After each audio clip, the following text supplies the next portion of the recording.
내가 굳이 이걸 킨 이유는 여러분이 선생님 수업을 들어주니까 고맙고, 우선 내가 여러분이 와가지고 나한테 질문을 많이 했는데 시 해석을 어려워하는 친구들이 있는 것 같아서 시는 웬만하면 다 맞아요. 그래야 3등급이 되니까.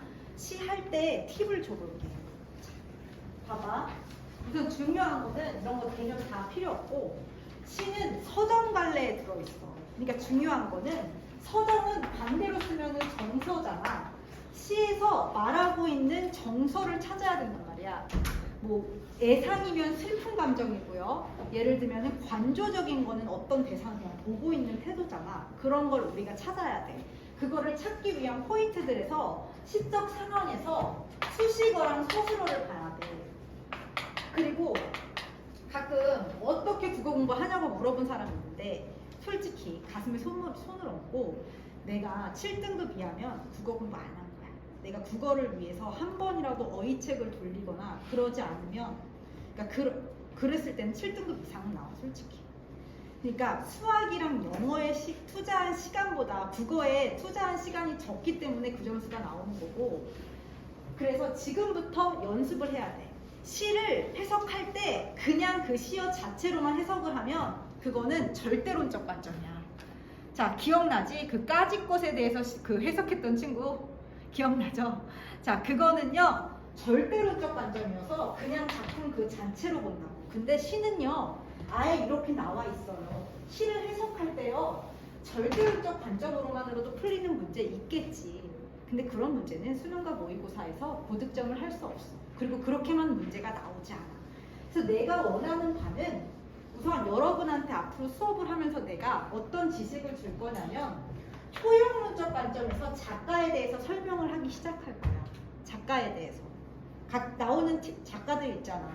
그리고 진정하게 기출문제 분석을 한다는 거는 단순히 내가 이걸 이렇게 해서 잘못해서 이렇게 틀렸구나. 이게 제대로 된 기출이 아니야. 내가 예를 들어서 김강균 씨를 풀었는데 틀렸어. 그러면 김강균 씨 찾아서 그 사람 거 시 정리하고 해석을 제대로 해야지 그게 제대로 된 기출 분석이라고. 시험에 나왔던 시가 그대로 나오지 않잖아.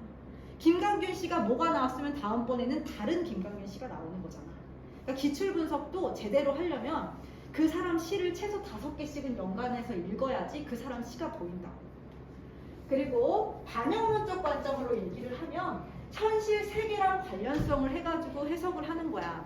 우리나라 작품의 특징이 뭐예요? 우리나라는요 1910년부터 45년도까지는 일제감정기였어.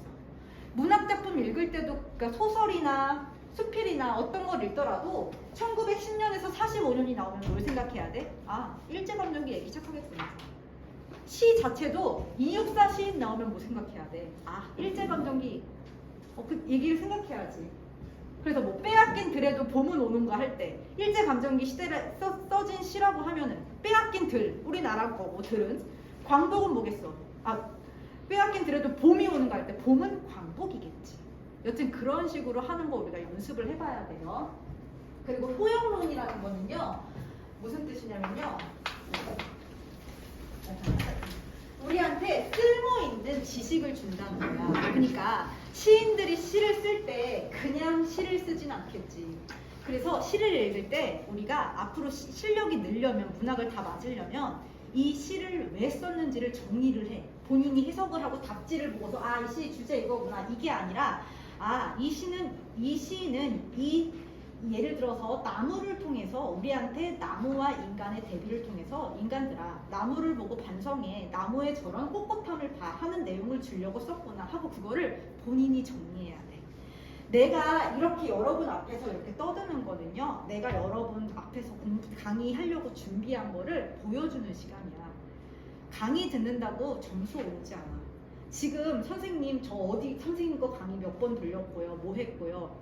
근데 솔직하게 강의를 1시간 들었잖아. 그럼 공부는 2시간 해야 돼. 2배 해야 돼. 강의 듣는 거는 순수 공부 시간에서 나는 빼야 한다고 생각해. 맞죠? 그래서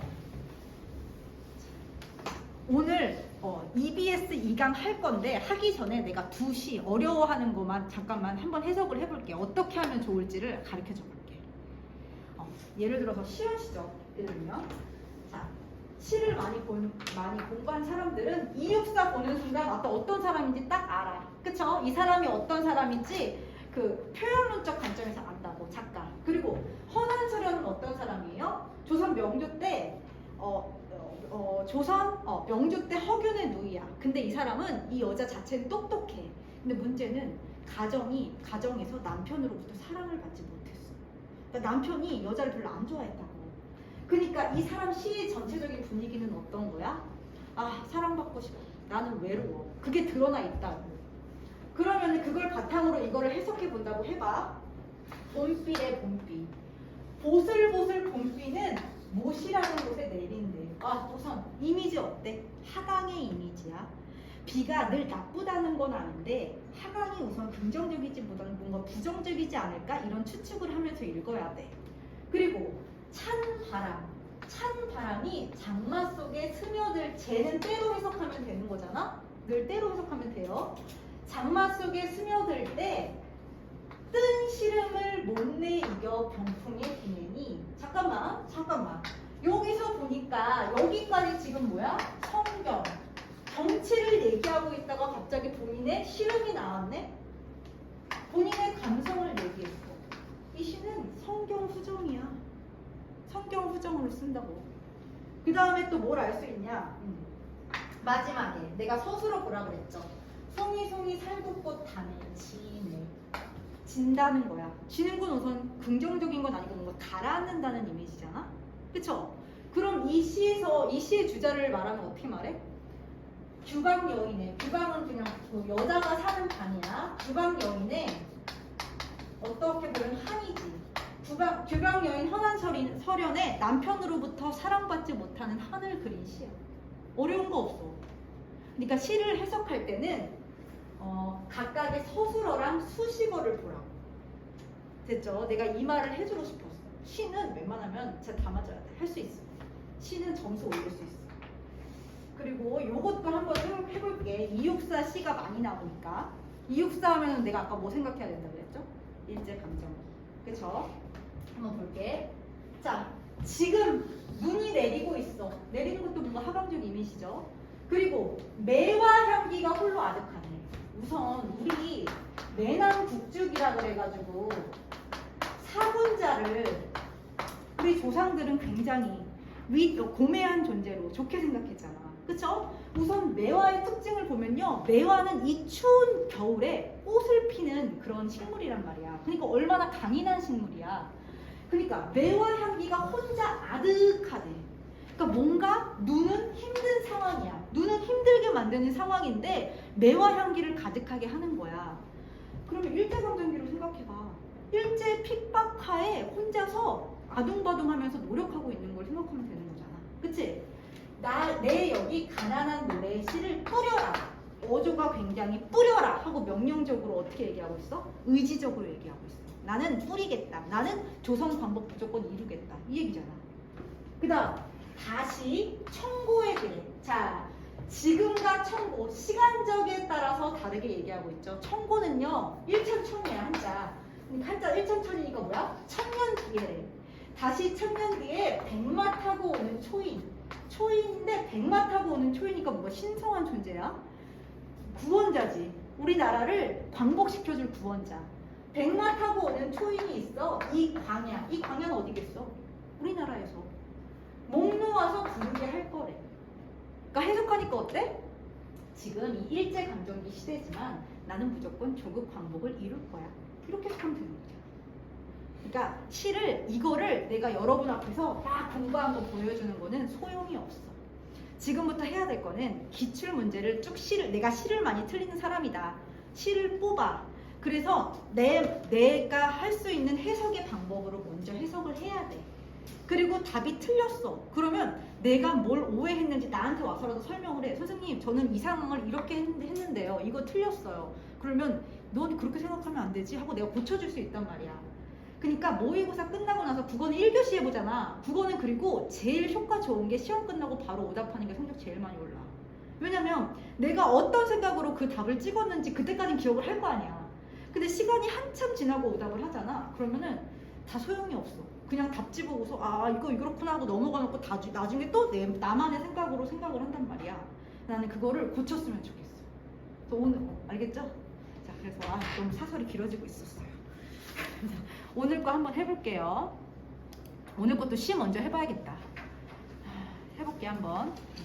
오늘 거 C 틀린 사람 있어. 오늘 거 근데 나는 이거 나의 그런 편견일 수 있겠지만 나는 1회 거보다 쉬웠거든? 근데 1회 거보다 점수가 안 나왔다는 사람이 있었거든요? 네, 여러분이 어땠는지 나 모르겠네. 어땠어? 나 궁금해서 그래. 1회 거보다 어려웠어요? 어려웠어요? 너도? 아, 1회 거보다 어려운 거야? 난 1회 게 더 어렵다고 생각했는데.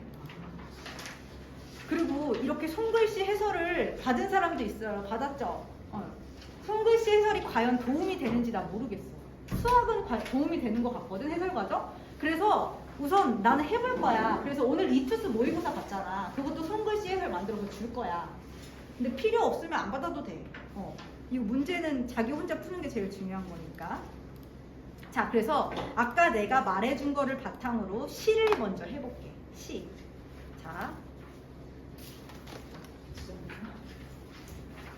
그리고 여러분 수능을 준비하는 사람들 당연히 내신도 중요하지만 공부를 할 때 내신처럼 의인버스였네 서울인버스였네 이런 거를 외우는 게 중요한 게 아니라 어떤 시를 읽고 그거를 타인한테 설명해 줄 수 있어야 돼. 나만의 추억과 감정으로.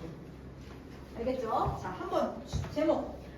정호승이라는 시인이 썼고 내가 사랑하는 사람에 대해서 썼어. 제목을 읽으면 어떤 느낌이야? 내가 사랑하는 사람을 그리워하나? 내가 사랑하는 사람에 대한 특징을 얘기할 건가? 이런 거 생각을 해볼 수 있죠. 한번 볼게요. 이 화자는 그늘이 없는 사람을 사랑하지 않는데. 자, 우리가 대부분 그늘 그런 뭔가 안 좋게 생각할 수도 있어. 어둡다는 의미에서. 근데 그거는 고정관념이야. 시를 전체적으로 봐야지. 나는 그늘을 사랑하지 않는 사람을 사랑하지 않는데. 자, 그 다음. 나는 한 그루 나무의 그늘이 된 사람을 사랑한대. 그러니까 이 시의 화자는 그늘이 된 사람을 사랑한다는 점에서 그늘을 나쁘게 보고 있지 않는 것 같아. 그치? 그리고 햇빛도 그늘이 있어야 맑고 눈이 부신 거야. 이거를 내 언어로 이제 바꿔서 해석을 해보면 이런 거야. 내가 맨날 모든 과목이 100점이야. 그러면 덜 기쁠 수도 있어. 근데 내가 예를 들어서 진짜 점수 낮은 과목을 6등급에서 1등급으로 올렸어. 그럼 진짜 기쁠걸? 그치? 늘 1등급인 과목은 별로 그렇게 하나 틀리거나 두 개 틀리거나 점수가 조금 떨어졌다가 올려도 그렇게 안 기쁠 수 있어. 나 워낙 1등급이니까. 근데 진짜 낮았던 수학 같은 걸 확 올리는 순간 기뻐질 수 있다고. 그러니까 햇빛도 그늘이 있어야 돼. 서로 대조적인 관계가 있어야 된다고.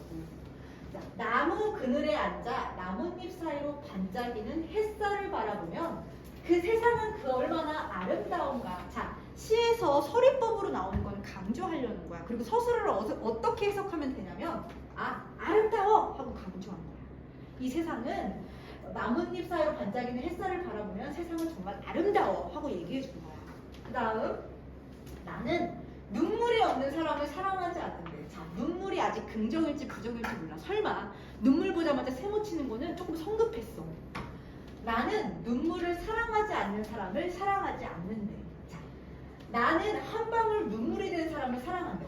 사랑한대. 눈물이 된 사람을 사랑한다는 점에서 또 눈물을 좋게 본다는 걸 느꼈어. 그치? 그 다음에 기쁨도 눈물이 없으면 기쁨이 아니다. 햇빛 그늘 기쁨 눈물 똑같네? 똑같은 느낌이야. 그 다음 똑같은 느낌이야. 그리고 그 다음에 기쁨도 눈물이 없으면 기쁨이 아니야. 사랑도 눈물 없는 사랑이 어디 있는가? 없다. 그쵸? 나무 그늘에 앉아서 다른 사람의 눈물을 닦아주는 사람의 모습은 그 얼마나 고요한 아름다움이다. 너무 아름다운 모습이다. 하고 끝낸 거야. 그러니까 내가 사랑하는 사람은 어떤 사람인지 알아? 정호승 말에 의하면. 내 말로 또 풀이해볼게. 예를 들어서 나는 어떤 사람이 좋냐면은 그냥 승승장구해서 잘 산 사람보다 처음에는 정말 힘들었지만 그 역경을 딛고서 나아간 사람을 좋아한다는 거야. 예를 들면은 나는 인생을 평탄하게만 살았어. 이런 사람보다는 원래 우리 집은 정말 찢어지게 가난했는데요. 내가 진짜 노력해서 성공했어요. 이런 사람을 더 좋아한다고 얘기하는 거야. 그러니까 이거를 너네가 연습해야 돼. 이건 내 생각이야. 내 생각을 너네들한테 전달하는 거는 너네 실력이 늘지 않아. 됐죠? 이제 그 다음 거 해볼게요. 요것도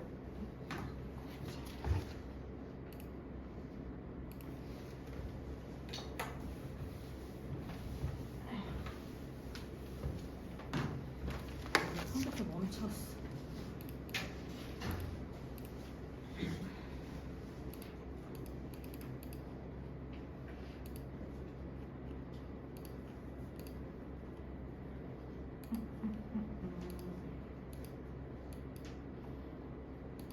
껐다 켜야겠다.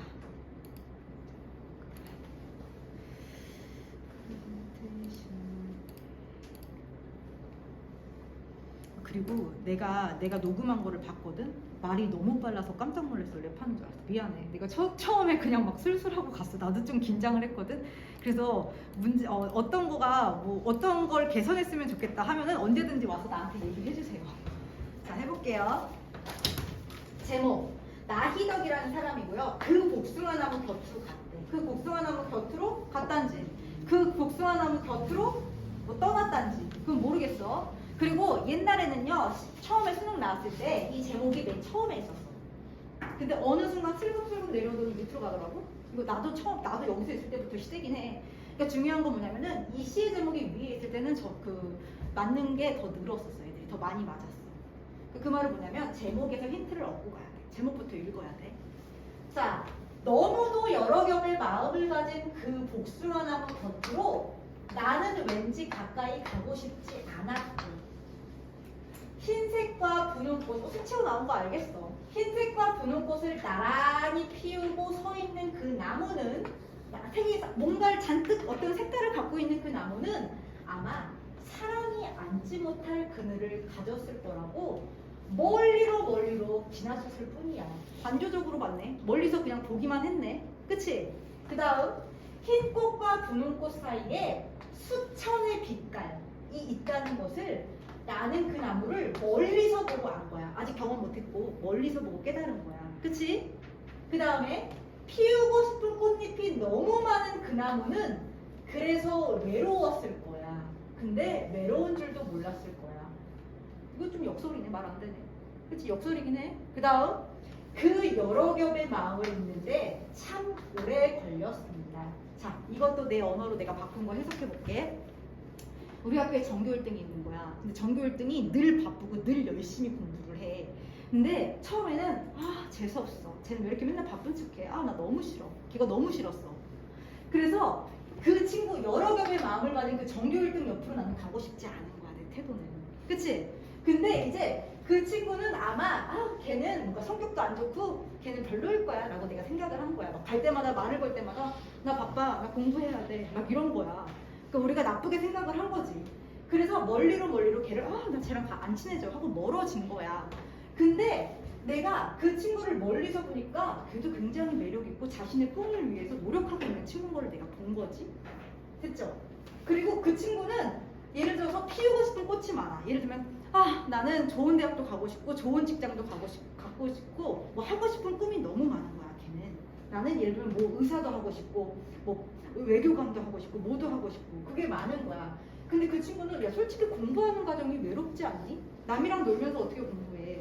외로웠을 거야. 근데 그 꿈을 향해 가는 과정이 외로웠을 줄도 몰랐을 거야. 그치? 그 다음 그 여러 겹의 마음을 읽는데 참 오래 걸린 거야. 쟤 저런 애구나. 쟤 그렇게 나쁜 애 아니구나. 이렇게 생각하는 애를 오래 걸린 거야. 됐지? 그 다음에 흩어진 꽃잎들 어디 먼데 닿았을 무렵 조그만 심심한 얼굴을 하고 있는 그 복숭아나무 그늘에서 가만히 들었대. 저녁이 오는 소리를. 그러니까 저녁이 오는 소리를 가만히 들었습니다를 도치로 해서 조금 강조를 하고 있네. 그러니까 결국은 뭐야? 걔랑 친해진 거야. 나는 어떤 생각을 했냐면은 내가 진짜 고등학교 때 전교 1등이랑 제일 친했어. 난 전교 1등은 아니야. 근데 걔 덕에 내가 좋은 대학 갈 수 있었어. 걔 아니었으면 나 못 갔어. 근데 처음에는 걔랑 나랑 그렇게 사이가 좋지 않았다? 근데 걔랑 친해지니까 너무 착한 친구인 거야. 나는 이 시를 읽으면서 내 경험이 생각났어. 그러니까 시를 완벽히 이해하려면은 그냥 문맥 그대로 해석하면은 고득점 문제 풀면은 그냥 다 틀려. 그러니까 이거를 나의 언어로 바꿔야 돼. 이걸 연습해. 할 수 있어. 한두 달이면 할 수 있어. 한두 달도 안 걸릴 수 있어. 그래서 한번 문제를 풀어보자. 가와 나의 공통점으로 가장 적절한 것은? 하고 풀고 있네.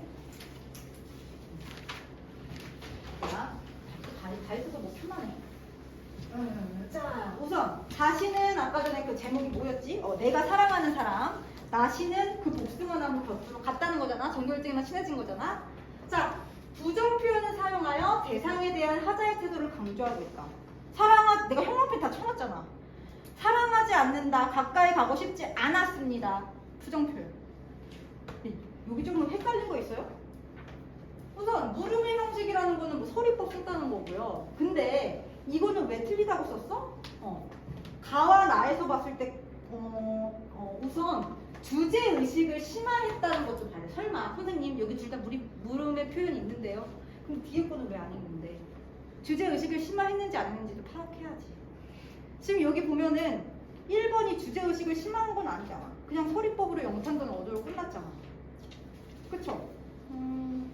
우선 나에는 없는데 물음의 형식이? 그쵸? 물음의 형식 없죠. 야, 이거 틀려서 이해 안 된 사람이 있으면 적극적으로 질문해. 지금은 남의 눈치를 볼 때가 아니야. 여튼 그 다음에 색채와 활용한 거는 아까 내가 얘기했죠. 수만의 빛깔. 그 다음에 뭐 근데 나에는 있는데 가에는 없어. 가에는 없어. 그 다음에 다. 우리말의 어순도치, 도치법은 나에 있었는데 가에는 없었는데 역설이 있었죠. 그 다음에 동일한 서술어를 반복해서 반복한 거 알아. 4번 한 사람도 많다고. 근데 깨달음의 순간을 드러낸다고? 깨달음의 순간을 드러내지는 않았어. 그냥 반복을 했을 뿐이야. 그러니까 만약에 고1 문제였으면은 이 뒤에 거 안 나와. 그냥 동일한 서술어를 반복하여 시를 썼다. 그럼 1, 2학년 문제인데 이제 고3 거니까 이 뒤에 거까지 확인해야 돼. 됐죠? 이제 그 다음 거 볼게. 기억에서 미음을 이해한 내용으로 적절하지 않은 것은? 자, 기억 뭔지 보자. 기억. 한 그루의 나무에 그늘이 된 사람. 뭐 그늘이 된 사람이 뭐야? 그러니까 나도 그늘을 지니고 있으면서 남의 그늘까지 사랑하는 존재라고. 왜냐면 예를 들면 이거야. 나도 힘든 게 있었어. 나도 힘들었어. 나도 공부하는 과정에서 힘든 게 있었지. 그러니까 여러분이 점수 안 오르는 거 이해한다고. 나도 갑자기 국어 잘한 거 아니라고. 그러니까 나도 그늘을 지니고 있으면서도 남의 그늘도 받아들일 수 있는 사랑하는 존재라고. 됐죠? 그 다음 니은이 뭐예요? 눈물을 사랑하지 않는 사람을 사랑하지 않는데 진정한 기쁨이나 사랑이 무엇인지를 알지 못하기 때문이다. 그치. 눈물을 왜냐면 진정한 걸 모르니까. 그치? 갑자기 뜬금없지만 얘기하자면은 국어 점수 오르면 영어 점수 오른다. 난 내가 경험했어. 영어도 뭔가 문맥적으로 해석 안 되는 거 국어적인 문제 있잖아. 근데 국어 점수가 오르니까 난 모르더라고. 나 말고 내 친구도 그랬거든. 그래서 경험을 해보길 바래. 그 다음에 디귿. 나무 그늘에 앉아 다른 사람의 눈물을 닦아주는 모습. 타자의 아름다움을 발견할 수 있는 동시에 스스로도 아름다울 수 있는 존재이다. 내가 남의 눈물까지 닦아줄 수 있다는 거죠. 그쵸? 그리고 미음. 조금은 심심한 얼굴. 요거에서 또 헷갈리는 친구들이 있을 것 같은데 화려한 꽃잎들이 떨어져서 수수해진 대상의 모습이다가 헷갈릴 수 있어. 그럼 4번을 보자. 그럼 4번 뭐야? 피우고 싶은 꽃잎이 너무 많은 그 나무. 우선 너무 많은 거를 가까이 갔다는 거를 알 수 없어. 멀리서 파악한 거야. 아직까지는. 그리고 이연에서 어떻게 된 거야? 어떻게? 가만히 그 나무 곁에 살짝 가는 거지. 그래서 답이 4번이야. 이런 거 헷갈리지, 그치? 헷갈려. 어떻게 해야지. 해봐야 돼. 나만의 언어로 해봐야 돼. 그리고 시도 많이 풀면은 늘어. 근데 내가 원하는 거는 양치기 하지 마. 내가 고등학교 때 그거 했거든. 진짜 문제를 막 이렇게 쌓아놓고 풀었거든. 근데 그렇게 하면은 점수가 오르는데 한계가 있어. 내가 막 시를 그냥 다 외워서 웬만한 시 그냥 문제 다 외워야지 풀어야지 했는데 이렇게 내 언어로 안 하니까 그 오르는 게 한계가 있더라고. 여러분은 그렇게까지 양치기 하지 말고 나만의 언어로 하면은 웬만한 거 다 풀려. 웬만한 게 아니라 다 풀려. 수능권이. 됐죠? 그 다음에 보기를 바탕으로 관할을 감상한 내용으로 적절하지 않은 걸 찾으래. 자, 볼게. 시에 나타나는 시각적 이미지는 명암의 대비를 통해 그것이 지닌 상징적 의미가 부각될 수 있대. 또한 시인은 밝음이 지닌 긍정적인 거랑 어둠이 지닌, 우리는 원래 어둠은 다 안 좋다고 생각을 했겠지. 근데 어둠이 지닌 부정적인 속성이라는 통념을 뒤집었대. 자, 솔직히 만약에 내 이 시 이해가 안 됐어. 그럼 30번부터 먼저 읽고 풀었어야 돼. 그치? 그러면서 어떤 생각이야? 아, 뭔가 어둠 세모 아닌가 봐. 눈치를 채야지. 그리고 밝음과 어둠의 새로운 상징을 부여하는 방법을 통해서 독자가 가진 인식을 전환하려고 한대. 명암의 대비와 그것에 대한 새로운 의미 부여를 통해 가는 내면 속 어둠이 지닌 긍정적인, 동그라미 쳐야지. 어둠 동그라미 쳐야지. 그 다음, 나는 신적 대상에 대한 하자의 인식 변화 과정에 주목하고 있대. 자, 햇빛은 그늘로 인해 맑고 눈이 부실 수 있다는 점에서 밝음과 어두운 대비와 상호 간의 의존적인 관계가 드러나고 있군. 당연한 거 아니야? 내가 말했잖아. 대조되는 관계가 있어야 된다. 그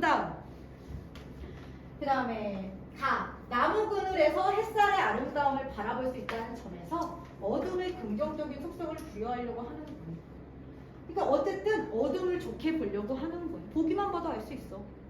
그 다음, 흰 꽃과 분홍 꽃을 보고 가까이 가고 싶지 않은 그늘을 떠올렸다는 점에서 밝음에 수반되는 어둠을 인식하는 모습이 드러나고 있고, 그쵸? 가까이 가고 싶지 않다고 그늘을 떠올렸대. 그 다음, 수천의 빛깔을 눈부셔 알았다는 점에서 그늘이 지닌 어두움에 대비되어 부각되는 밝음의 양상이 드러나고 있고, 이것도 헷갈릴만 하는데, 우선 얘는 어떻게 된 거야? 수천의 빛깔을 눈부셔 알았다는 거는 처음에 그 친구가 그냥 잘난 척하는 걸만 보고 걔에 대한 모습을 안 봤다고, 전교 1등 모습을. 근데 이제 내가 걔를 조금 긍정적으로 본 거야. 그런 다음부터 이제 그 속성에 대해서 저 친구 저렇게 매력이 많은 친구구나 하고 그게 매력으로 바뀌어서 보이기 시작했다고. 옛날에는 그 밝은 모습들이 잘난 척으로 보였었다고. 근데 이제 그게 밝음으로 바뀐 거야. 됐죠? 그 다음, 나는 그늘을 사람이 앉지 못할 공간으로 여긴 하다가 저녁이 오는 소리를 듣는 공간으로 인식하게 되었다는 점에서 그 복숭아 나무에 대한 인식의 변화 과정이 드러나는 거야. 할만하죠? 이거 어떻게 해야 될까? 내가 이거 어떤 생각이냐면은, 나도 오늘 여기 학원 오기 전에 세종 시립도서관에 가면 날 찾을 수 있어. 상친구 공부하다가 왔는데, 내가 여러분 앞에서 내 공부한 거를 말하는 거는 내가 이렇게 발견했다고 어떻게 보면 자랑하는, 그러니까 여러분한테 보여주는 거야. 근데 이거를 여러분이 듣는다고 해서 여러분께 되는 게 아니거든. 그러니까 해봐야 돼. 해봤으면 좋겠어, 진짜. 그리고 무슨 얘기를 해주려고 하면 여러분이 헷갈리는 두 개념이 있어. 하나는 공간각적 개념은 이제 알아. 공간각적 이미지. 근데 뭐가 헷갈리냐면은 복합적 이미지라는 게 있는데 두 개는 다른 거야. 이 두 개는 같지 않다고. 왜 굳이 얘기해 주냐면은 선지에서 자꾸 나왔을 때 선택을 해서. 볼게. 공간각적 말고 복합적부터 얘기할게. 복합적인 거는 두 감각이 나란히 나오는 거야. 나란히. 이거는 시에서 내가 갖고 온 거야. 어떤 예시가 있냐면은 누룩 알죠? 술 만드는 데 쓰는 그 누룩이 디디는 소리가 나는 거예요. 자, 소리라는 거에서 무슨 이미지야? 청각이겠죠. 그리고 시에 나온 내용에 따르면 콤마 여기 심표가 있고 뭐가 나오냐면은 누룩이 뭐였더라? 누룩이 보내는 내음새가 나와. 내음새라는 건 냄새라는 거지. 냄새. 그럼 뭐야? 이미지가 후각이잖아. 이거는 청각적 이미지랑 후각적 이미지를 그냥 나란히 보여주기 때문에 복합적 이미지야. 이거는 공간각적 이미지가 아니야. 그냥 두 이미지를 보여주는 거야. 근데 공간각적 이미지는 중요한 포인트가 전이야. 바뀌어야 돼.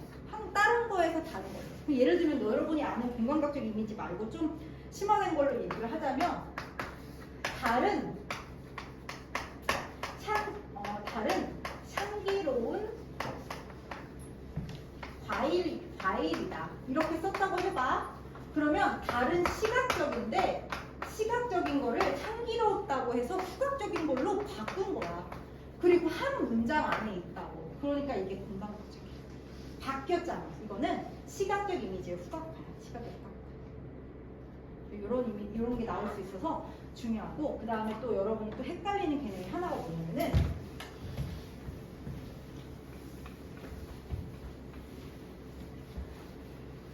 저번에 그 뭐지? 음성 상징어에 의태어, 의성어가 있는 거를 알아야지 문제를 풀 수 있었어. 그치?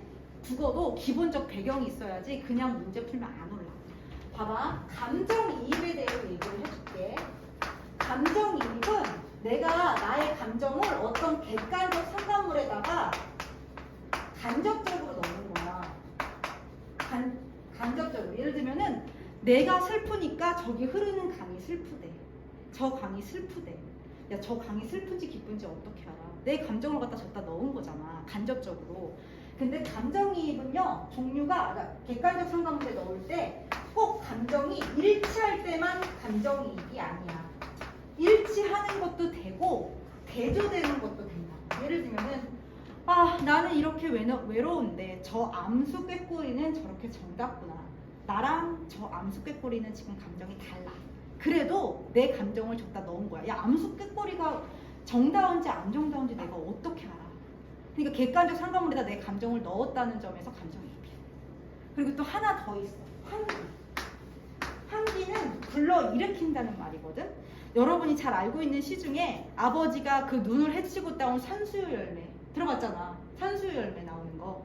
옛날에는 산수유 열매가 열을 낮추는 작용을 해가지고 약이 없을 때는 그걸 애기들한테 먹였어. 그러니까 어쨌든 그 산수유 열매를 따온 아빠의 이미지는 자식에 대한 사랑을 담고 있는 거잖아. 그러니까 산수유 열매를 보면 뭐가 떠올라? 아버지의 사랑. 그러면 예를 들면 나는 엄마가 어렸을 때 아플 때 3분 스프를 끓여줬단 말이야, 나한테. 그래서 나는 슈퍼마켓에 가서 3분 스프를 보면은 엄마가 나를 위해서 아플 때 그걸 끓여줬던 감정이 떠올라. 그럼 나한테는 그 3분 스프가 어머니의 사랑을 떠올리게 하는 객관적 상담물이에요. 됐죠? 그래서 객관적 상담물의 종류가 3개고 그냥 요거를 알아야지 이 시에서 객관적 상담물이 감정이입을 했는지 안 했는지 파악할 수 있어요. 됐죠? 그 다음에 이제 뭐 해보냐면은 비문학 가자. 비문학. 자, 첫 번째 거.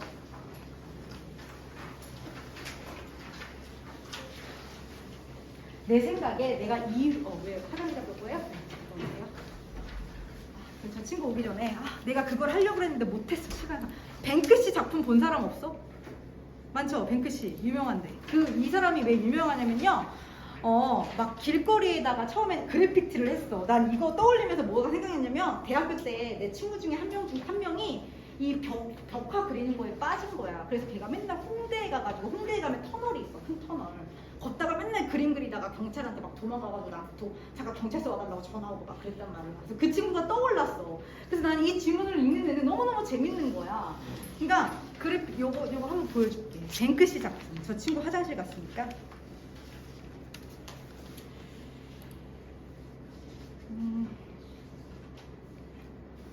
근데 이게 문제는 캡처를 해야 되는구나.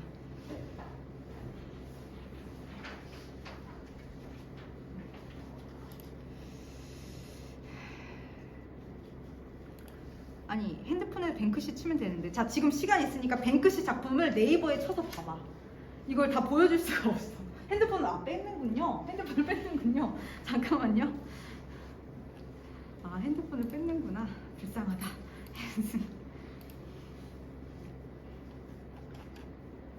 근데 여러분 하라는 대로 하세요. 나도 고등학교 때 11시까지 학교에서 자습이었는데 막 중간에 밥 먹기 싫어서 담 놓고 친구들이랑 별짓을 다 했는데 그때 성적이 제일 많이 떨어졌거든. 하라는 대로 해야 돼. 하라는 대로.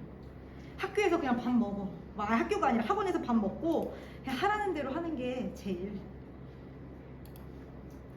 그 친구들과 시간을 보내면서. 여튼 이걸 어떻게 보여줘야 되는 거야? 컴퓨터가 멈췄어.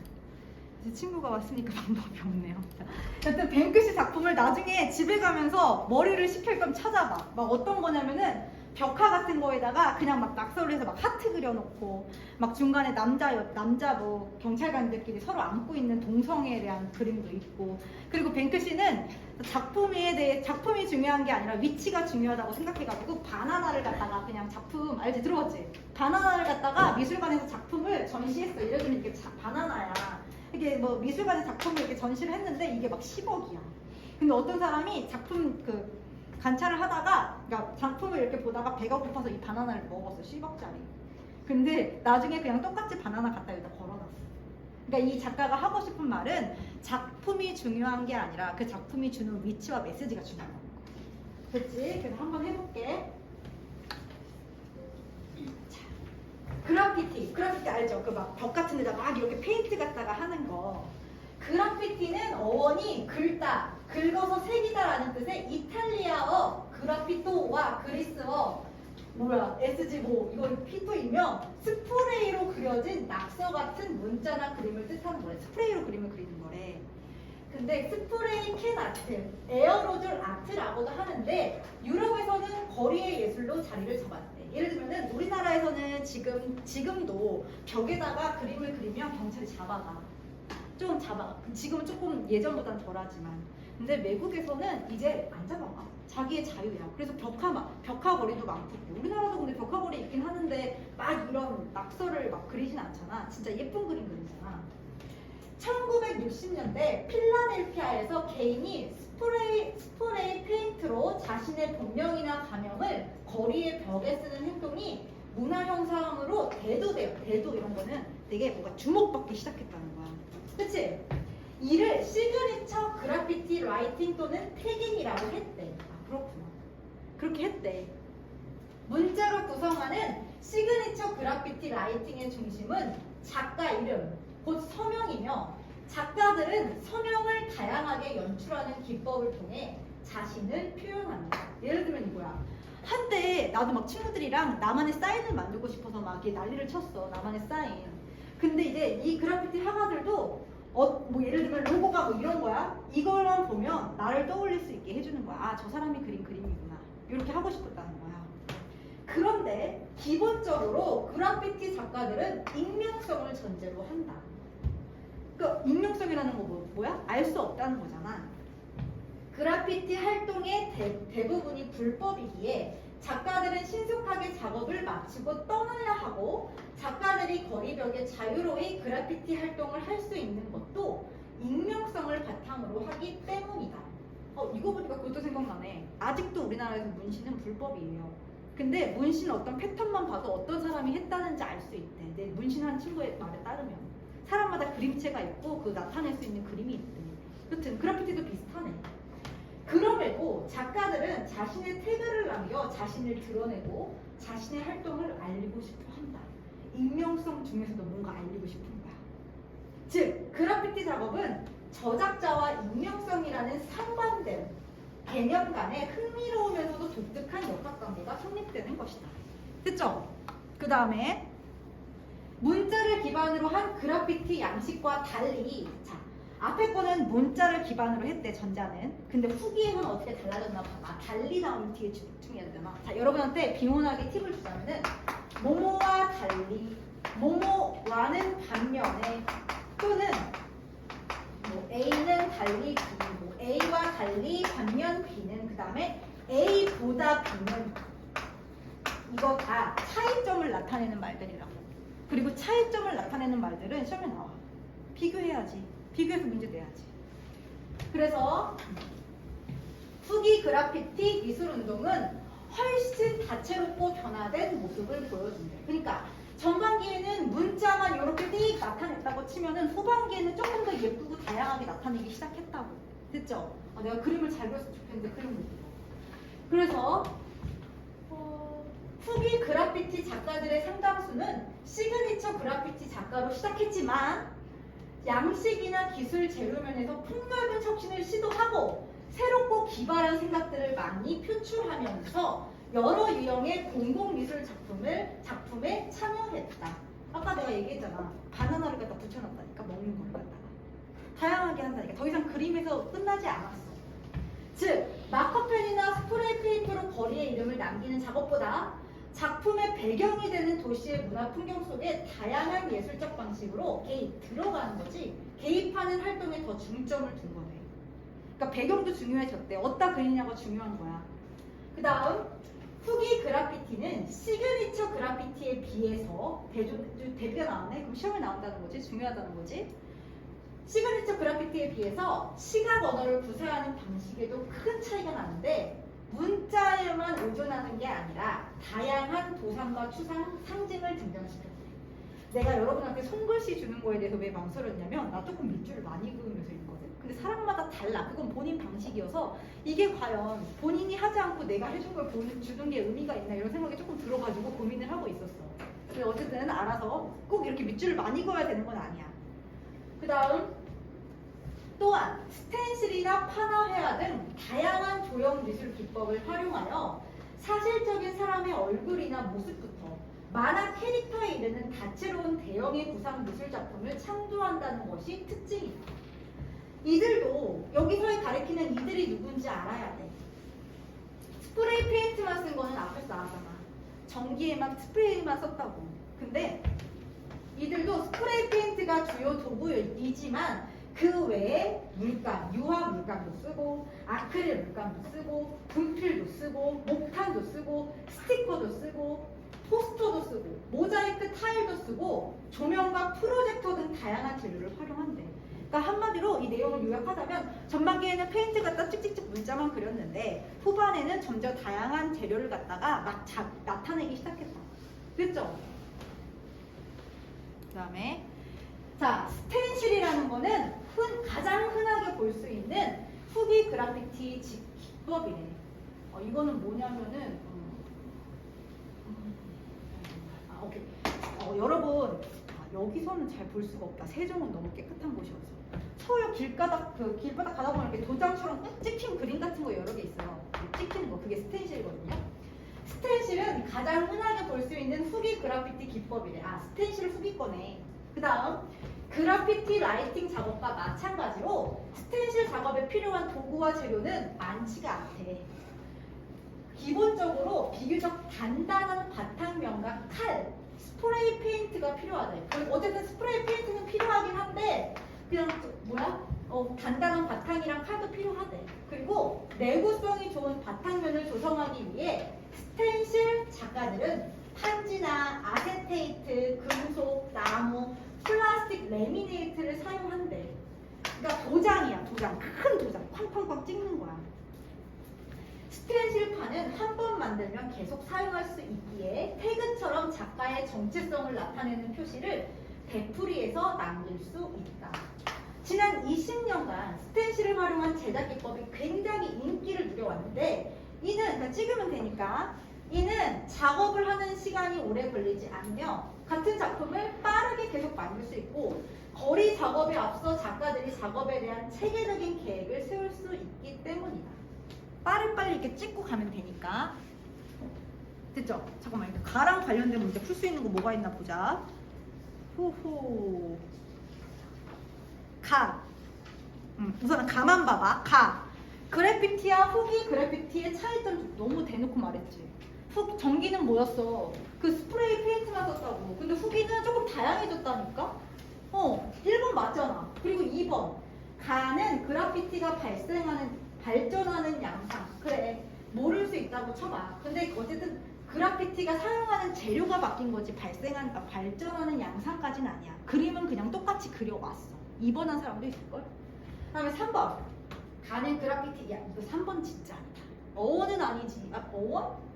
아까 그 다른 나라 어라고 생각해가지고 찍은 사람도 있겠구나. 뭐 그리스어 뭐. 오케이. 그러면은 어원이랑 배경 맞다 쳐? 근데 구체적인 사례를 들진 않았는데 어원에 대해서. 그쵸? 이 뒤에 게 틀렸네. 그 다음에 가는 그래피티의 구체적인 기법 소개했어. 스텐실 기법에 대해서 어떻게 하는 건지 소개했어. 가는 맞아. 됐지? 그 다음에 또 풀 수 있는 문제가 있나 보자.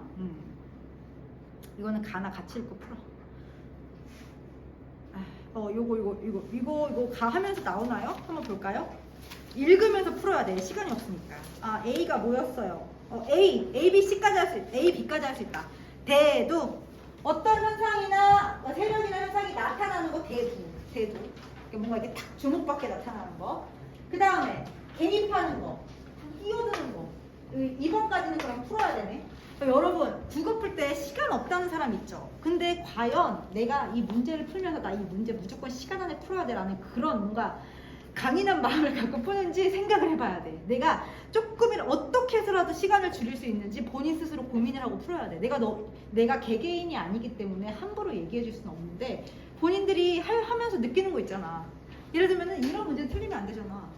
2점이긴 하지만. 그 다음에 이어서 나 가볼게. 자, 배경 공간은 이미지와 구도에 영향을 끼치고 작품의 의미를 결정한대. 자, 특히 후기 그래피티 작업에서 바탕이 될 공간은 매우 중요해가지고 작가들은 작품의 위치를 선정하는 것에 심혈을 기울인대. 내가 갑자기 든 생각인데 만약에 북한에 가가지고 뭐 외국어 이렇게 찍혀 있거나 우리나라만 쓰여 있잖아. 그러면 전 세계적으로 화제가 될 거야. 북한에서 그걸 가만히 놔둘까? 예를 들면 김일성 막 뚱뚱한 거 막 패러디해가지고 그려놓으면 난리 날 거야. 그러니까 장소가 되게 중요하다고.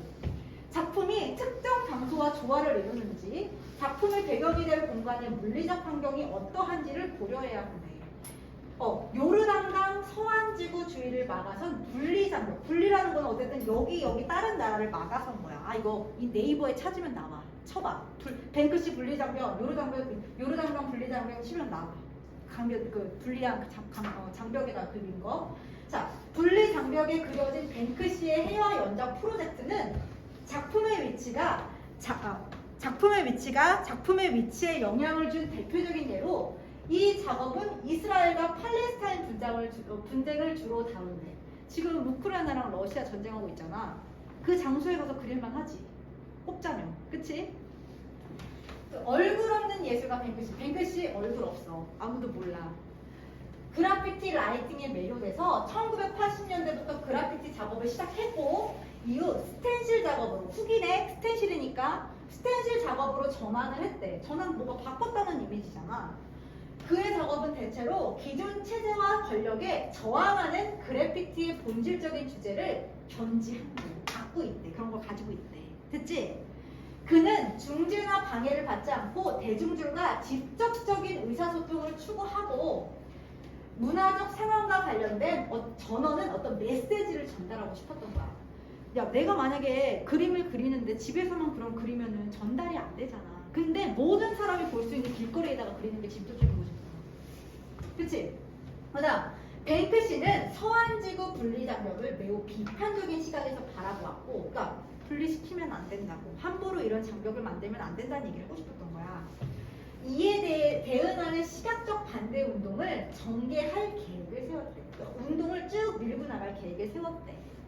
2005년 뱅크시가 분리장벽의 팔레스타인 쪽에 그린 풍자 그림 9점은 모두 자유와 평화를 주제로 한대요. 풍자 모르는 사람 있을까봐 얘기해줄게요. 풍자는 뭔가 우습게 그리면서도 거기 안에서 비판적인 요소를 말하는 거죠.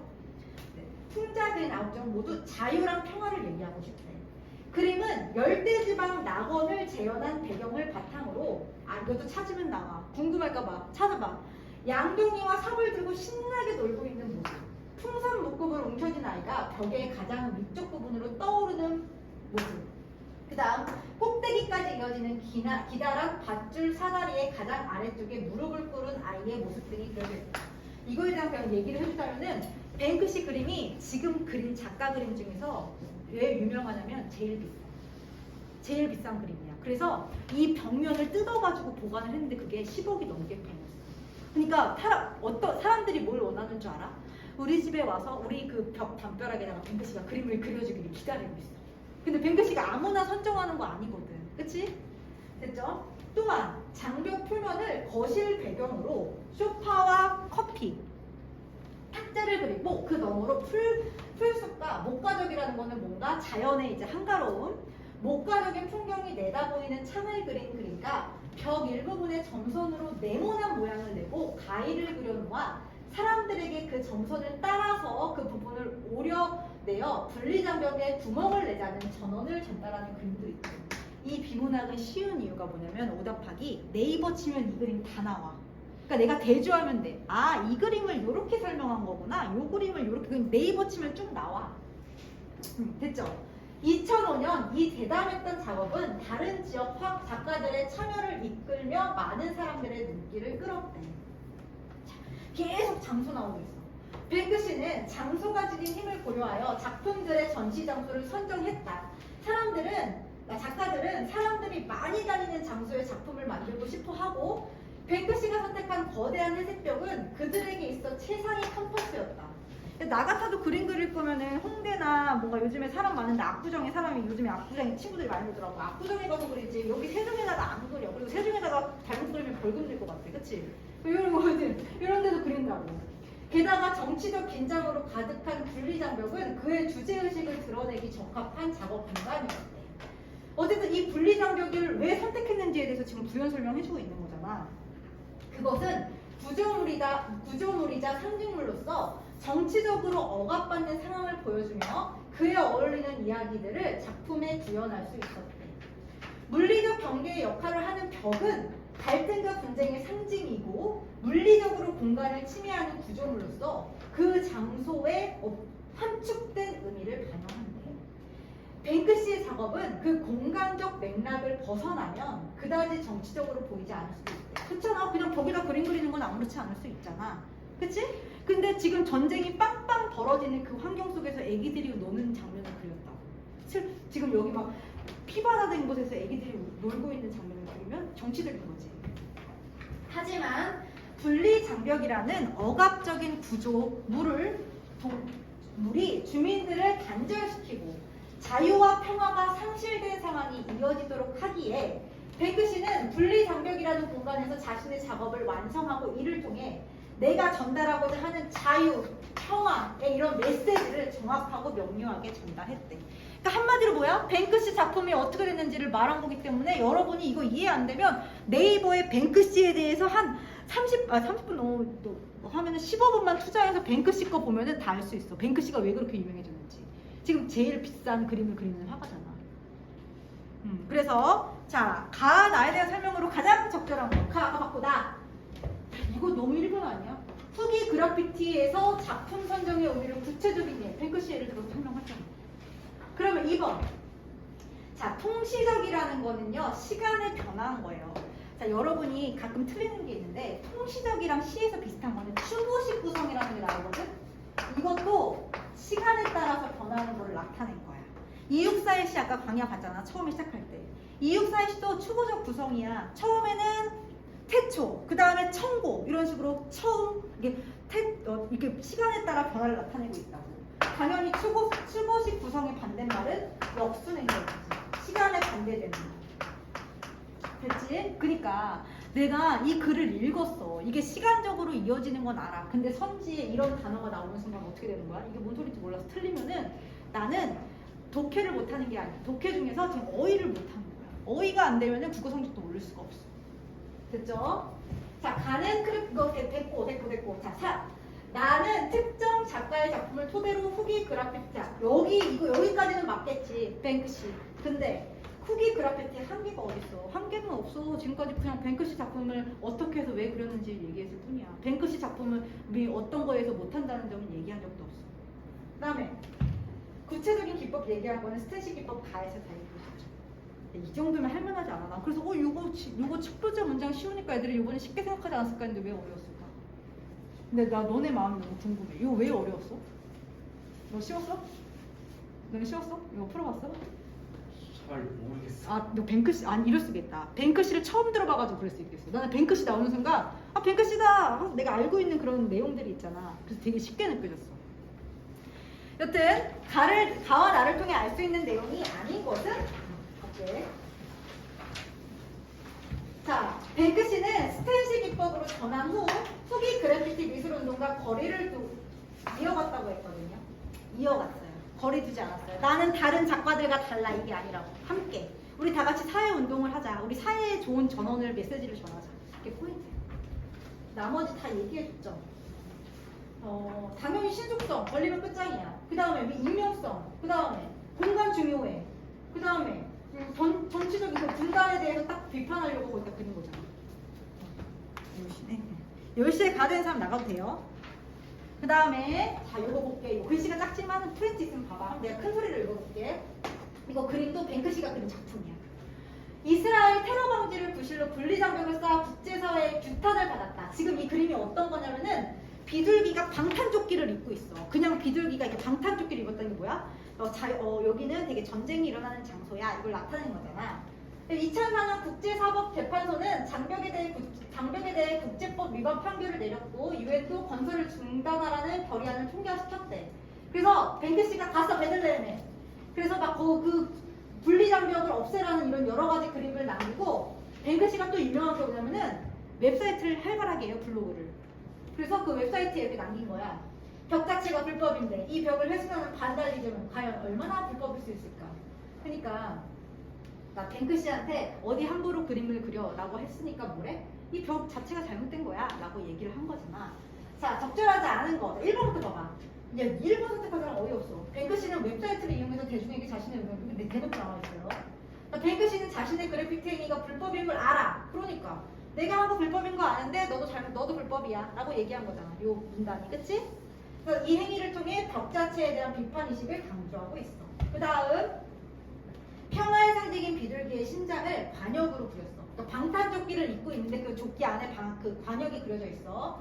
이는 뱅크시의 비판적인 주제의식을 전달하기에 적절하지 않은 공간이고. 자, 적절하지 않은 공간이 아니잖아. 맞잖아. 적절한 이 공간이 중요했으니까 거기 가서 그렸는데 왜 적절하지가 않아? 그죠? 이거는 나 지문만 읽어도 괜찮다는 걸 알 수 있어요. 그쵸? 그다음 얼굴 없는 예술가인 뱅크시는 익명성을 중시하는 웹사이트에 자신의 벽화와 관련된 의견을 남겨 자신의 작품을 드러낸 것은 그래피티 작업의 독특한 역학관계를 드러내겠군. 아, 그렇군. 익명성인 웹사이트에다 글을 남겼군. 할만하죠? 자, 이제 바쁜 사람 가도 돼요.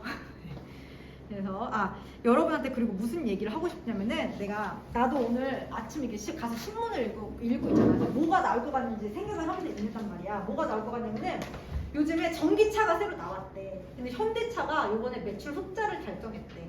그러니까 요즘에 뭔가 전기차 이런 것도 나올 것 같고 신문을 읽으면서 이게 지문에 나오지 않을까? 우리 그때 가상현실 메타버스 나왔잖아. 그거 얼마 전까지만 해도 신문에 계속 나오고 있었어.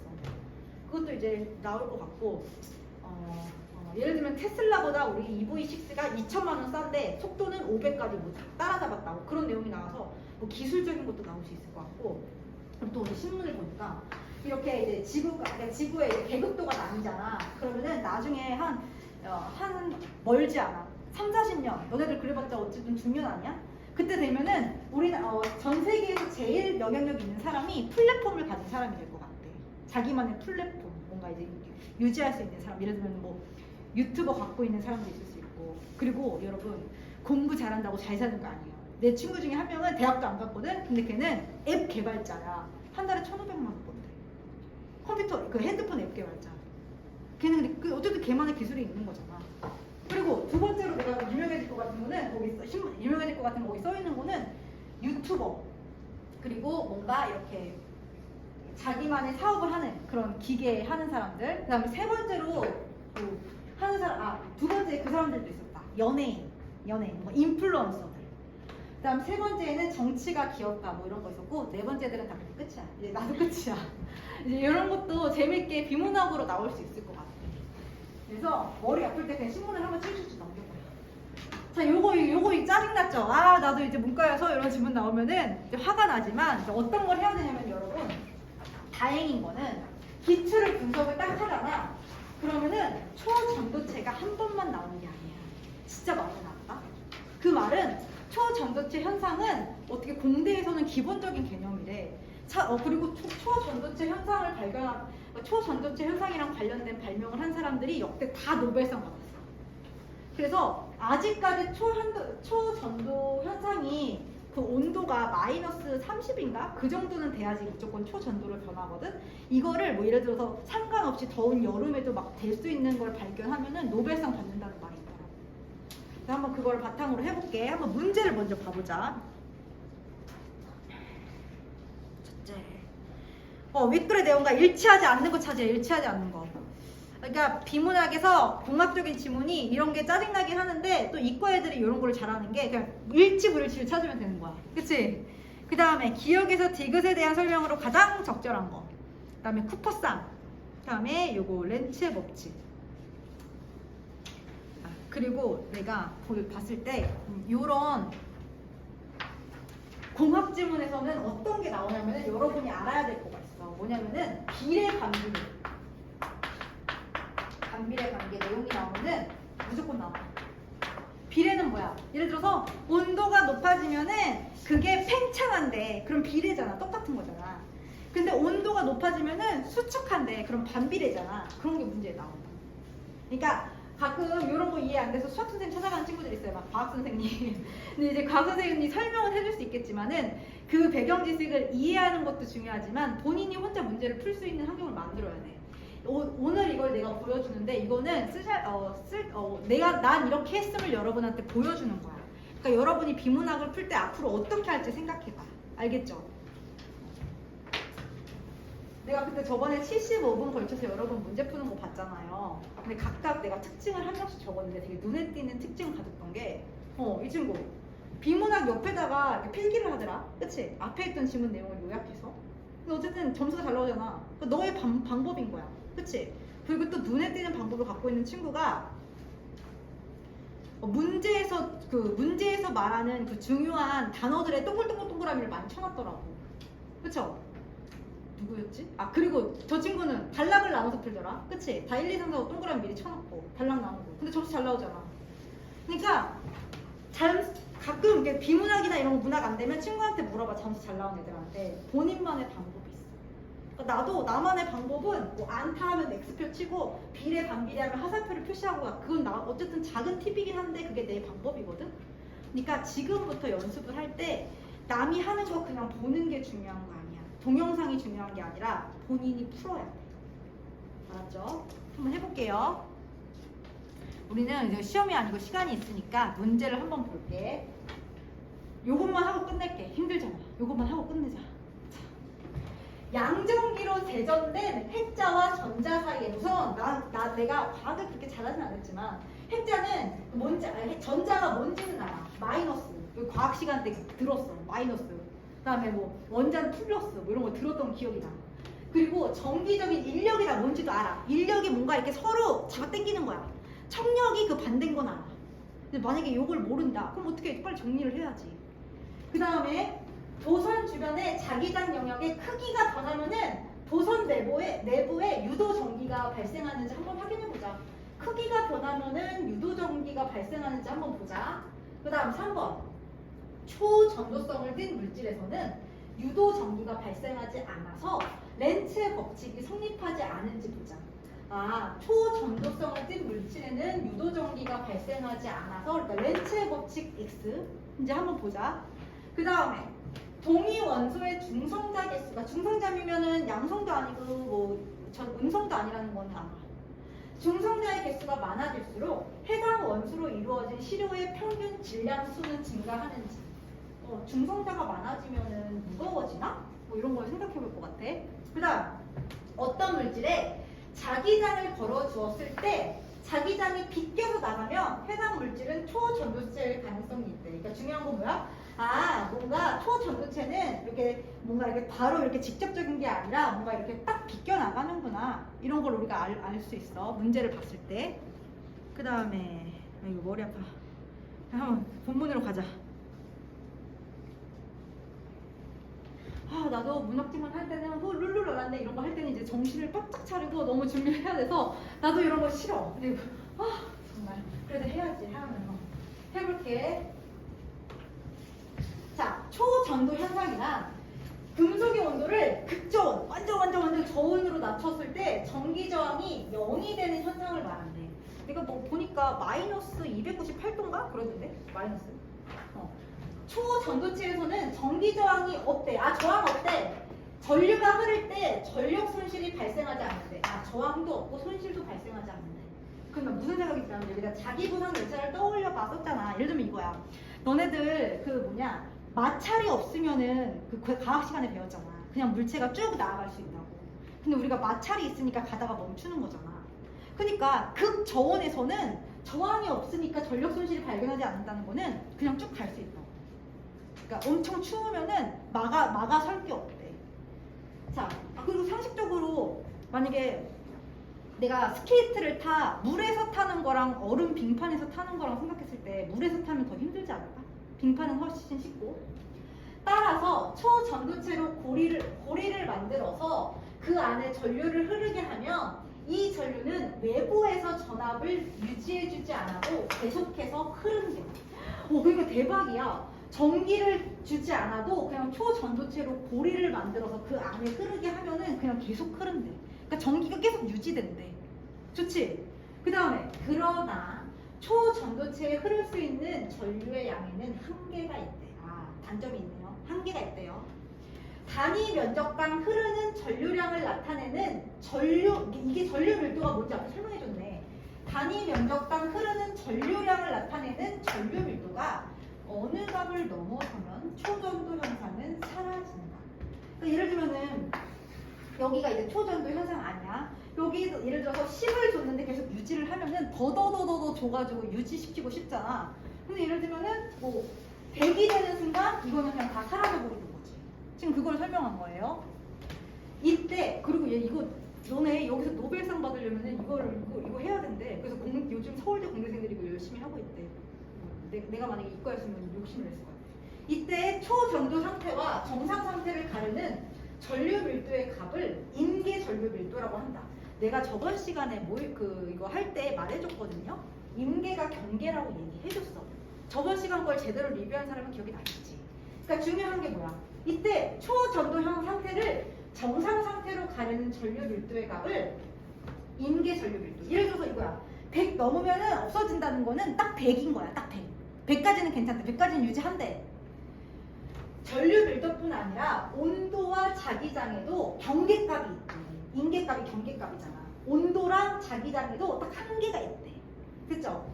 온도를 어떤 값 이상으로 올리거나 어떤 값 이상의 자기장을 걸어주면 초전도 현상이 사라지는 것이다. 그래서 온도를 예를 들면은 마이너스 몇 도까지는 초전도 현상이 있는 거지. 따뜻해지면 그게 없어지는 거지. 그러니까 자기부상 열차가 안 된 거지 아직까지. 이러한 값을 각각 임계 온도, 임계 자장이라고 한대. 그러니까 경계 온도, 경계 자장이야. 우리가 이걸 경계로 바꾸면 되는 거잖아. 그쵸? 그래서 뭔가 그리고 느낌이 이게 막 세세하게 설명을 했다는 것에서 난 느낌이 그냥 문제가 나올 것 같아서 이렇게 써놨어. 문제 나올 느낌이 이렇게 써놨어. 그 다음에 두 번째. 초전도 현상은 기본적으로 금속이 특정 온도 아래로 냉각되었을 때 나타나는 것이니까 초전도체마다 임계 온도가 있다는 사실을 추측할 수 있대. 자, 임계 자장. 자장이라는 거는 뭔가 이제 저항을 받는 거잖아. 임계 자장은 임계 전류 밀도랑 관계가 있대. 저항받는 거는 뭔가 전류 흐르는 거랑 관계가 있구나. 그쵸? 일반적으로 도선에 전류가 흐르면 그 주변에 자기장이 형성된대. 나도 알아. 전기 흐르면 그 주변에 자기장 나오는 거 옛날에 배웠어. 초등학교 때.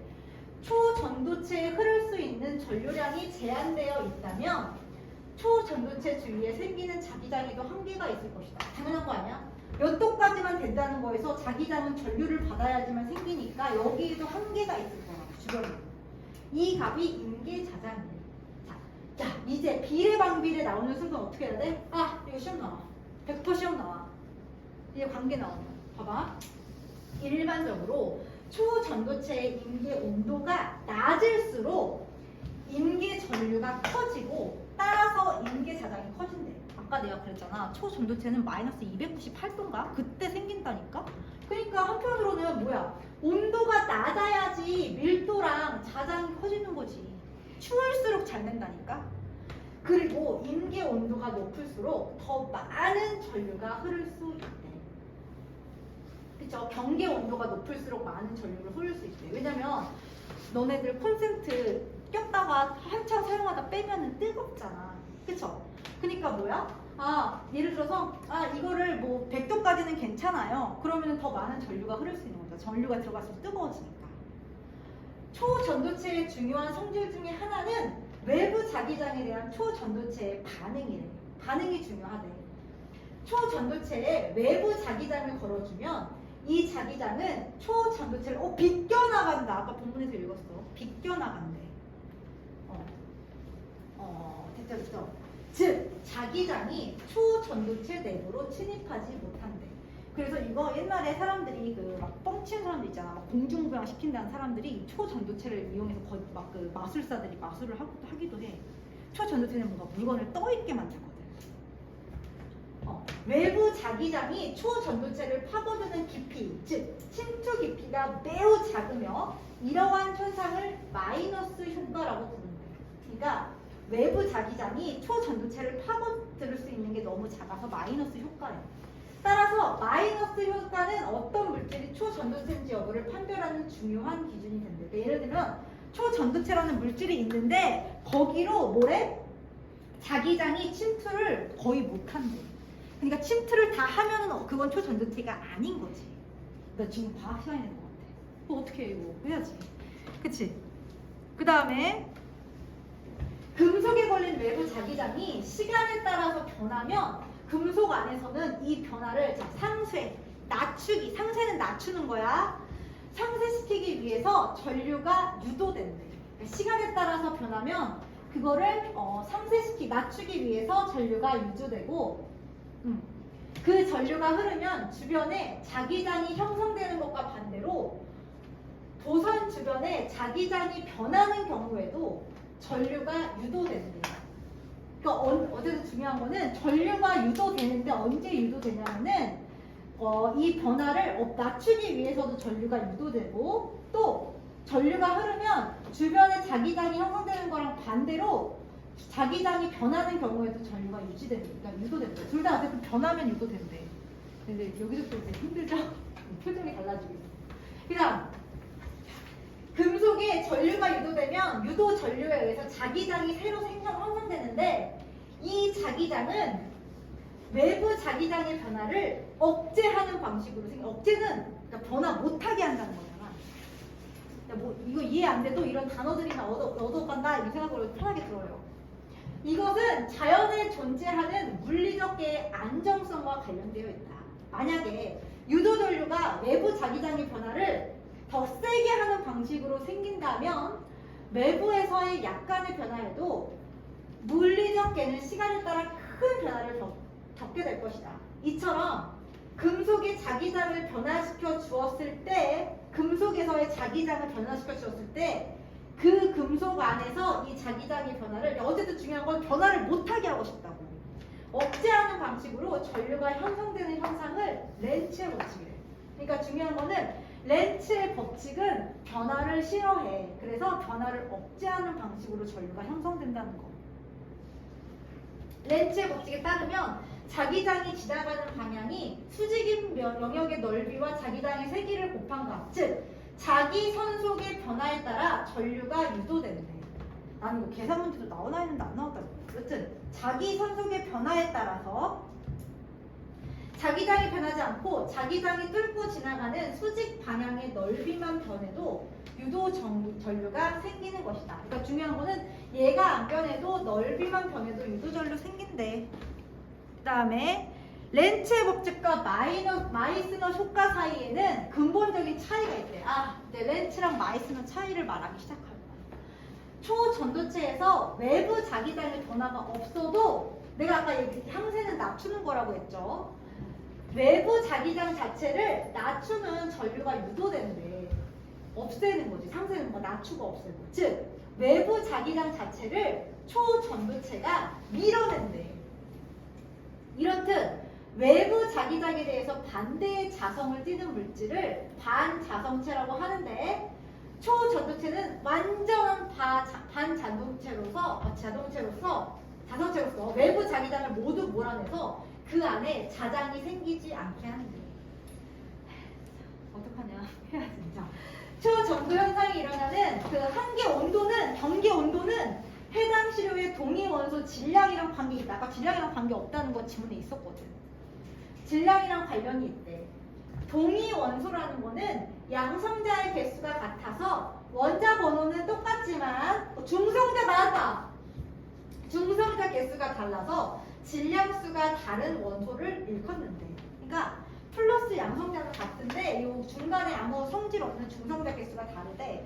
주어진 시료에 동위 원소를 바꿔가면서 섞어주면 임기의 온도는 새로운 시료 평균 질량에 따라 변하는데 임기의 온도는 평균 질량의 특정한 거듭 제곱의 질량을 m이라고 하면은 이 온도는 특정한 거듭 제곱에 반비례한대. 그러니까 질량이 커질수록 온도는 낮아지는 거죠.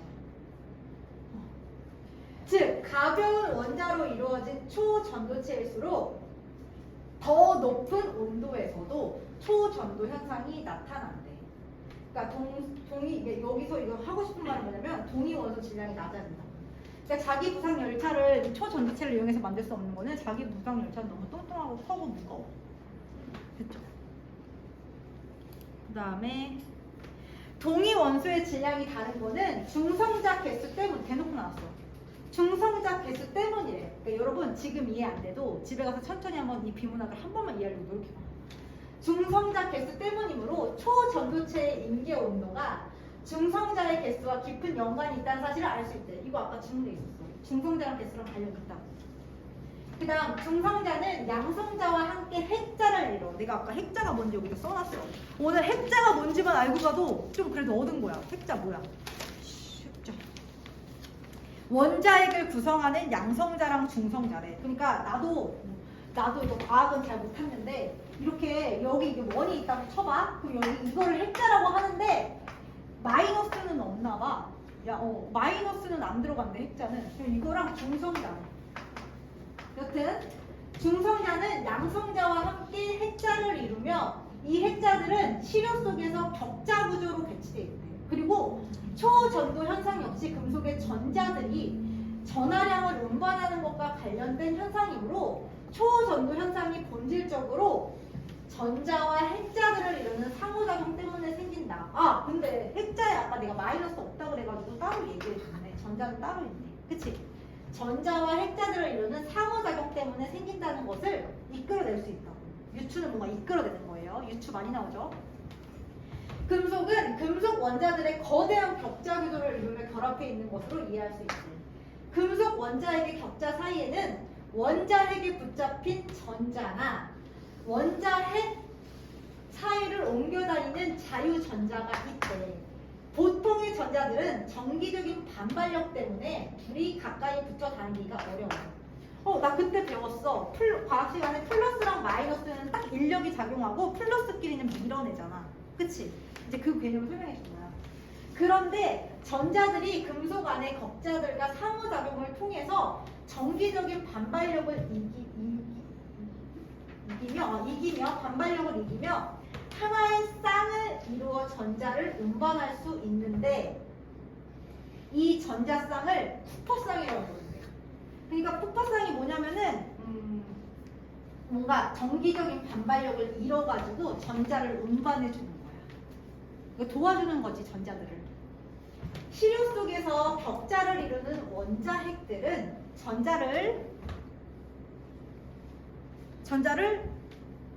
여기 잘렸네. 전자를 내놓고 양으로 대전돼 있대. 왜냐면은 전자를 만나려면 마이너스를 이끌려면 플러스로 돼야 되는 거잖아. 그래야지 좀 끌고 갈 수 있는 거잖아. 이 사이를 전자가 지나가면 정기적인 인력은 내가 아까 그랬죠. 둘이 서로 맞닿는 게 인력이야. 청력은 밀어내는 거고. 전자가 지나가면 정기적인 인력 때문에 양전기를 띤 격자들이 전자 쪽으로 쏠린대. 당연히 전자는 마이너스고 양전기는 플러스니까 절로 간다고. 그 결과 격자들이 띄고 있는 양전기도 함께 한 곳으로 쏠리는 효과가 생기고 이 때문에 뒤따라오던 전자는 처음 전자와 쌍으로 붙어서 따라갈 수 있게 된다. 전자들의 입장에서 보면 두 전자가 격자들의 진동과 상호작용을 했다고 할 수 있다. 이러한 격자들의 진동 효과를 하나의 입자, 즉 진동자로 간주하면 결국 두 개의 전자가 진동자를 교환하면서 상호작용을 하게 된다. 그 결과로 전자들 사이에는 정기적인 반발력을 이기는 인력이 생긴다. 예를 들면 이런 거지. 마이너스 있어, 여기 플러스 있어, 마이너스 있어, 이거 서로 잡아주는 거잖아. 그쵸? 즉 전자와 격자의 상호작용 때문에 두 개의 전자가 정기적인 반발력을 이기고 하나의 쌍을 이루어 전하를 운반할 수 있는데 이러한 쌍이 초전도 현상의 본질적인 원인이다. 여러분 알아요. 이거 뭐 이해 못해도 돼요. 근데 내가 생각했을 때 비문학을 이렇게 조금만 한 번만 해보려고 해봐. 그러면 조금 고득점으로 갈 수 있으니까 이거 포기해도 괜찮아. 자, 일치하지 않는 거. 자, 초전도 이건 찾으면 돼. 내가 다 찾아냈어. 그 어디에도 유도 전기가 발생하지 않는다는 내용이 없어. 내가 지금 몇 문단 찾아놨죠? 찾아보세요. 그래서 이거 이런 것도 다 여기 기억하고 디귿이 뭔지를 옆에 써놓으면 돼. 기억은 전류 밀도, 그다음에 온도. 내가 여기 아까 전에 그 옆에다가 막 그림 비례 반비례 해놨잖아. 그것만 옆에 보고서 풀어도 조금 풀려. 그 다음에 쿠퍼쌍에 대해서 전자사의 반발력과 인력이 서로 평행을 이루는 게 아니라 아까 7문단 보면은 뭐냐면은 쿠퍼쌍은 평행을 이루는 게 아니라 대전되어 있다고 써있네. 그치? 어떤 물질이 전기를 띠면서 상호작용으로 생기는 거지. 격자구도로 배치되어 있는 거고 평행을 이룬다는 건 내용 안 나왔어요. 그 다음에 이거 보니까 자유로드업에 대한 원리를 생각한 건데 내가 렌체 법칙이 뭔지 썼어. 금속의 자기량을 변화시켜 주었을 때 금속 안에서 자기량 변화를 억제하는 방식으로 전류가 생산되는 게 렌체 법칙이라고 앞에 나와 있어. 적절한 거는 얘가 위에서 자유낙하를 할 때 일어나는 자력 속의 변화가 금속의 기둥의 금속 부분에 전류를 발생시켜. 그리고 어쨌든 여러분 이게 예를 들면은 자유로드롭 타봤잖아. 내가 생각해서 제일 무서운 놀이기구인데 그게 만약에 억제가 안 되면은 사람들이 이렇게 떨어지면 그냥 다 죽어요. 그렇잖아요? 근데 이제 어떻게 되는 거야? 자기장의 변화로 이거를 억제시켜준대. 좀 멈출 수 있게 해준대. 속도를 낮춰준대. 이거는 이과생들한테 너무 유리한 질문이야. 됐죠? 자, 여기까지 할게요. 그리고 내가 얘기했잖아요. 상담하려면 오세요. 나 내일은 우선 쉬는 날이어서 안 오고 내일 토요일이잖아요. 내일 믹스하고 일요일날 9시 반부터 4시까지 하고 일요일날 뭐 할 거냐면 9시 반부터 12시에 이거는 1, 2학년이 그냥 듣는 거거든. 고3 7월 모의고사 풀 거야. 걔네들이 이제 1번부터 34번만 풀 건데 내가 혹여나 7월 모의고사 다시 하고 싶다. 그럼 와서 들어가서 다시 시험 봐도 되고. 됐죠? 네. 오늘 수업 끝입니다. 수고했어요.